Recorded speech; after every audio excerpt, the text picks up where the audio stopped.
wanted to take a break from the scripted videos I've been doing. Instead, just do a little bit more freeform stuff. And this time, I kind of just want to show off the ideas I've had for a FNaF and Dead by Daylight concept. Um, if I was a composer, I'd love to make music for it, but unfortunately, I don't know how to do that. But what I do know how to make is design stuff. So first I wanted to start off with this design I made of a blighted Springtrap skin that you can see.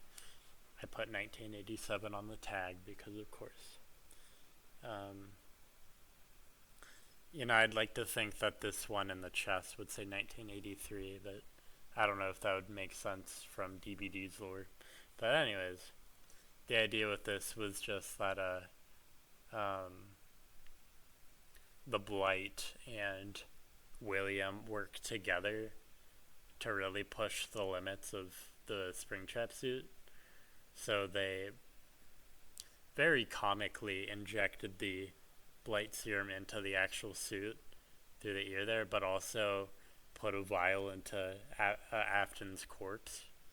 And I don't know, I just really like this design where it looks like his body is overgrowing like veins or vines rather, pretty much like a plant type deal, given that is what the Blight serum is. I don't know, it's just where I wanted to start with things. But of course I have an actual chapter concept prepared that I'll go through too. Again, this is more of a freeform video, so don't expect heavy editing or cutting or, I don't know, anything to be scripted here because I'm just kind of rolling with it. So, here's the lore I cooked up for Springtrap here. I decided to call the Power Bringer of Agony. I don't know if I totally like that name, but it's just what I could fit with best. I'm not going to read out the lore. You can always pause the video if you're interested, but the point is, my idea is the entity would pull Afton out of his ultimate custom night hell after letting him marinate there for a little bit, just to toy with him a little more. Another idea I had, it isn't really included in this concept, but so one, more obviously, I feel like if Springtrap is added, his weapon will probably just be the knife that you see in the movie trailer. But another idea I had is he uses the vengeful spirit from Ultimate Custom Night as like the main weapon, kind of like Sadako's weapon, if you understand what I'm saying, and like the Prestige 6 or Prestige 4 cosmetic of that weapon could be like Golden Freddy's face, since I'm pretty sure the Vengeful Spirit's Cassidy. Anyways, this isn't a theory video, I'm just going through my concept here. So onto the actual power. Again, you can pause the video and read for yourself, but the basic flow idea I had for this power is, of course, Springtrap will do a jump scare. When he does jump scare, all the survivors in the area get exposed for a very, very short amount of time, but enough time so that his extended lunge following the jump scare will still get them to be knocked down. It's pretty much like if you've seen Rareth Lynx's concept, though toned down a little bit. It would probably have a pretty high cooldown on it, but when a survivor is down this way, they pretty much get Pyramid Head caged, but instead of going to a cage, of course they go to a random animatronic suit that's already around the map, and I'll touch more on that later. Survivors will be able to use security cameras. Basically, the point of this is whenever a survivor is put into an animatronic suit, you won't be able to see their aura, Instead, you'll have to use a security camera to locate them. And as a means to keep it so solo queue isn't totally left at a disadvantage with this, my basic idea is the person actually in the suit has their pretty much their line of sight dimmed, pretty much like what the dredge does, to a point where they can't really make out where they are. I don't know, just an interesting idea I had. And then of course we get to the animatronics themselves. The idea with this one is just, of course, they get put there after being downed after a jump scare. While they're in that suit, a quote-unquote remnant meter build. I'm just calling it the remnant meter with this, but and once the remnant meter is full, a kind of new phase, kind of like the Dredge's Nightfall starts, where basically if survivors are using security cameras, they will have a chance of being jump scared by a phantom. And if that happens, then that just pauses the timer of Remnant Meltdown. But also, and most prominently, up to two animatronics will stand up and start moving around during this phase to essentially track you down.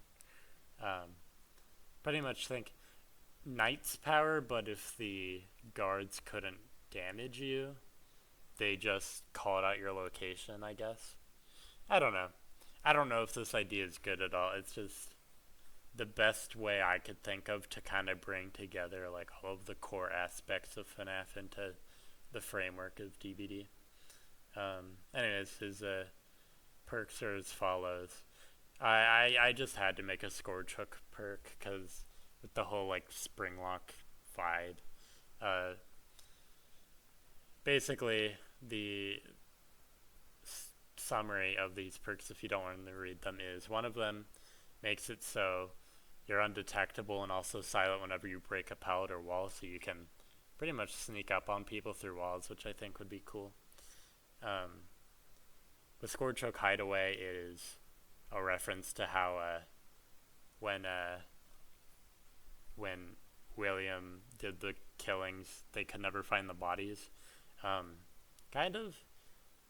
Basically, all that happens is you are undetectable as long as someone's on a Scourge Hook, and for 30 seconds after you hook that survivor, everyone gets blindness.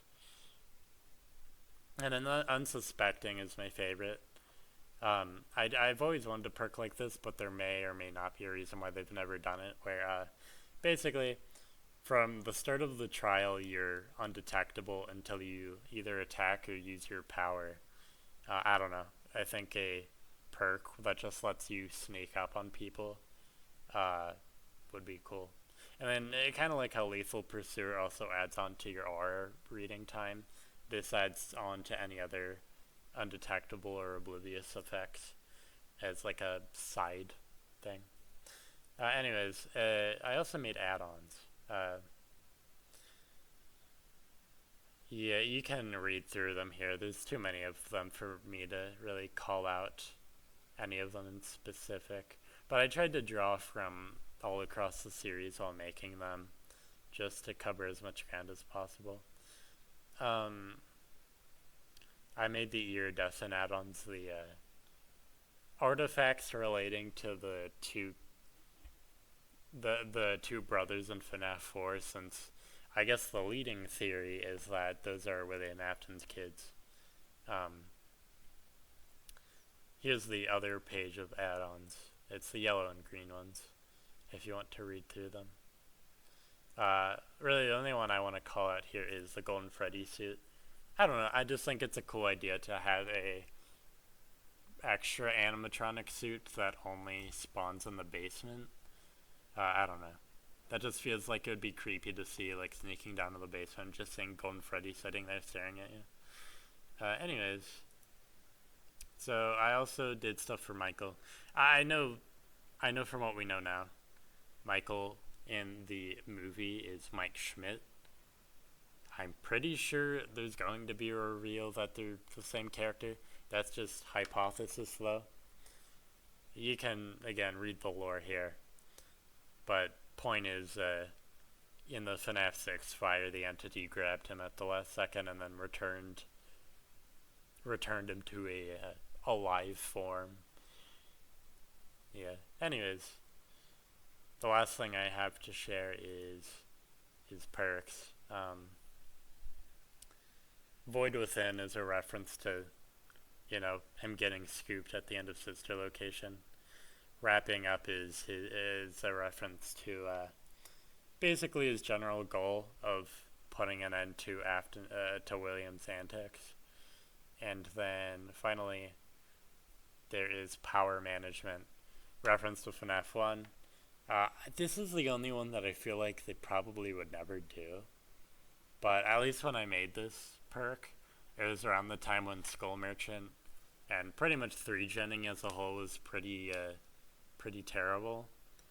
But basically all it does is it lets you swap out once per trial across all survivors. It lets you swap out like if there's one generator that isn't finished, you can essentially instantly put it to full power in exchange for undoing an already done generator. It's like a switcheroo type deal. But yeah, that's pretty much all I had prepared. Again, I just wanted to take a break from scripted stuff. As I said, I am returning to college soon and whatnot. Once I do that, I'll probably continue the As It Was series. But yeah, thanks for sticking around.